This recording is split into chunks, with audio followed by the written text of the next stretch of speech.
Ayon sa mga otoridad, hindi nakasama si Janet Napoles o hindi nakasama ni Janet Napoles ang kanyang asawa at personal na aid ika nga o alalay sa pitang bahay kung saan siya nakadetine ngayon o nakukulong ngayon.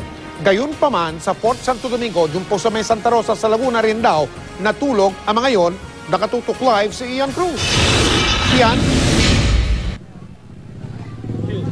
Yes, Mike, mula nga ng madala dito sa Fort Santo Domingo, si Janet Lim Napoles ay napakahigpit na nga ng ipinatutupad na seguridad dito sa Fort Santo Domingo na siya ring training school ng PNP Special Action Force.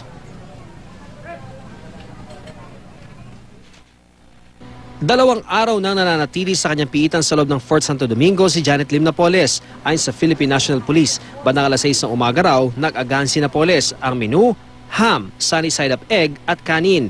Sinigang na boneless bangus with rice at saging naman ang pananghalian. Gayunman, hindi masabi kung kinain nga ni Napoles ang mga inihandang pagkain sa kanya na ayon sa PNP ay siya ring inihain sa mga miyembro ng Special Action Force o SAF. Ayon kay Senior Superintendent Ruben Teodor Sindak, may taga-tikim daw ng pagkain si Napoles para masiguro ang kaligtasan nito, ang isa sa mga babaeng close in security ni Napoles. Samantala, tuloy naman ang suporta ng pamilya ni Napoles sa kanya. Sa loob din daw ng Fort Santo Domingo natulog kagabi ang mister ni Napoles na si Jimmy at personal aid nito. Pero hindi raw sila magkasama sa detention area. Kahapon naman, dumalaw kay Napoles ang tatlo niyang anak na sina James, Christian at Christine. Mayroon ding dalawang abogado na dumalaw. Ayon kay Director Carmelo Valmoria, hepe ng SAF, sumailalim sa seminar ng mga taga-BJMP ang SAF personnel na nakatalaga sa detention area ni Napoles para maipatupad ang tamang guidelines sa jail management. Dakong alas 9 ng umaga, nagsunog ng streamer sa harap ng Gate 1 ng Fort Santo Domingo ang dating police officer na si Abner Apuang. Kinundina niya ang special treatment daw na ibinibigay kay Napoles. Samantala, ilang senador naman ang pumuna sa malayong biyahe ni Napoles mula Fort Santo Domingo patungong Makati RTC.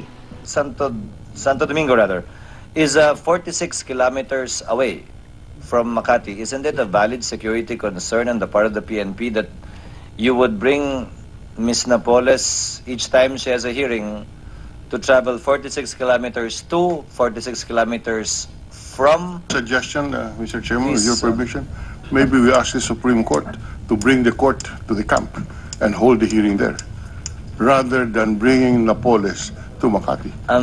There is nothing. Yes, it can be done because change of venue. Huh? Change of venue. Change. The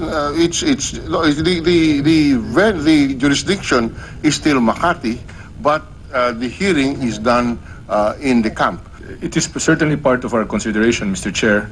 But so far we've just complied with the order of the court.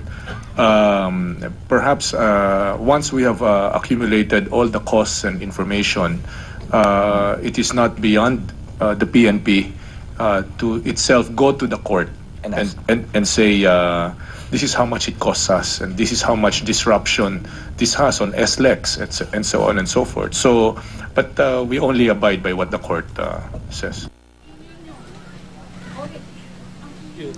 Mike, ngayong gabi nga ay pinakbet with rice yung ibinigay na hapunan kay Ginang Napoles. Sa mga sandaling ito, Mike, ay nandito rin nga si Attorney Lorna Capuna ng abogada nitong si Janet Lim Napoles at nagbibigay siya ng pahayag sa mga kagawad ng media. Isa nga sa mga binanggit niya ay tututulan daw nila yung pagkakabit ng CCTV na magkakaroon ng live streaming para sa kanyang kliyente dahil nga hindi naman daw reality show ito at syempre marami pa raw silang ginagawang mga legal na hakbang sa mga sandaling ito at nagtataka rin daw sila kung bakit nagbitiw sa tungkulin niya itong direktor ng NBI. Sana raw ay huwag niyang gawin ito, baka raw hindi na nito matiis yung mga sinasabi nga na umano'y napafabricate na ng mga ebidensya doon sa NBI. Pero pipilitin nating makuha rin ang panig ng NBI sa bagay na yan. At Mike, sa update na ibinigay sa atin ngayon lamang, itong si Director Carmelo Valmoria, ang hepe ng PNP SAF, ay itinakda na nga yung mga araw ng dalaw. Ito, Mike, babasahin ko na.